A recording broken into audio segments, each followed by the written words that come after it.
Hello everyone, Matt Nelson. Hope you're having a good day. Better Call Matt Insurance Services. Welcome to our third of 14 blog posts covering the 14 leadership traits as defined by the United States Marine Corps. Today we're going to be talking about courage. We're going to define it. We're going to talk about some ways that you can start developing leadership and get you thinking about courage as part of being a good leader. So leadership is defined as, courage is defined as a mental quality that recognizes fear, yet it enables a person to meet danger or opposition with calmness and firmness. It is a quality of mind that gives a person control over themselves, enabling them to accept responsibility and to act in a dangerous situation.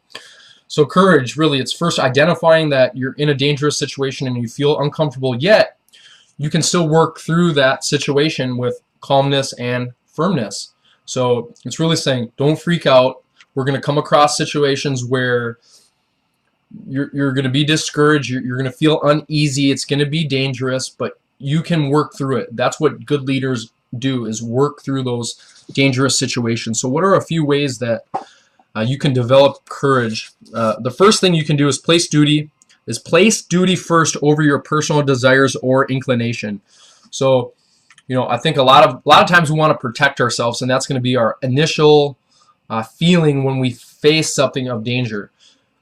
Don't do that. Okay, remember what you are asked to do, whether it's in business or your family or in your community.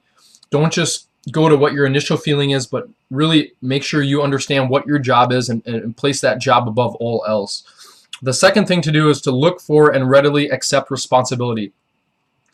If you go back to the definition, you want to have control over your mind so that it enables you to take responsibility and to act in dangerous situations. So a way that you can continue to work on that and develop that in yourself is to take to accept positions of responsibility. So that whether that's in your faith organization, whether that's in your home, whether that's in your job, and you have an opportunity to maybe be on some sort of nonprofit board or something of that nature, go ahead and take that responsibility. You're certainly going to be able to develop the trait of courage. The third thing to do is to speak in a calm tone.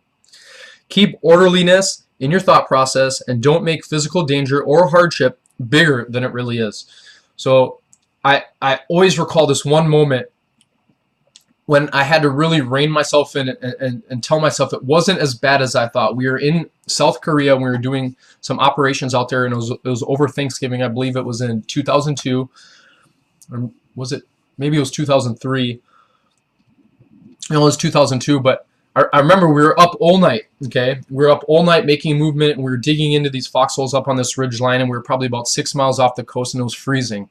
And I remember when the movement was over, and it was about 5:30 in the morning, my feet were frozen. My leather boots were literally hard as rock, and it was almost like a freezer, and I seriously thought my feet were going to fall off, and I almost started freaking out about it.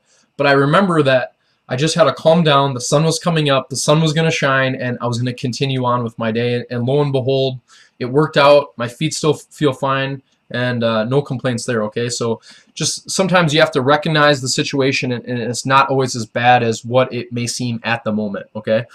So number four, the fourth thing you can do to develop courage in yourself is to stand for what is right, even in the face of popular disfavor.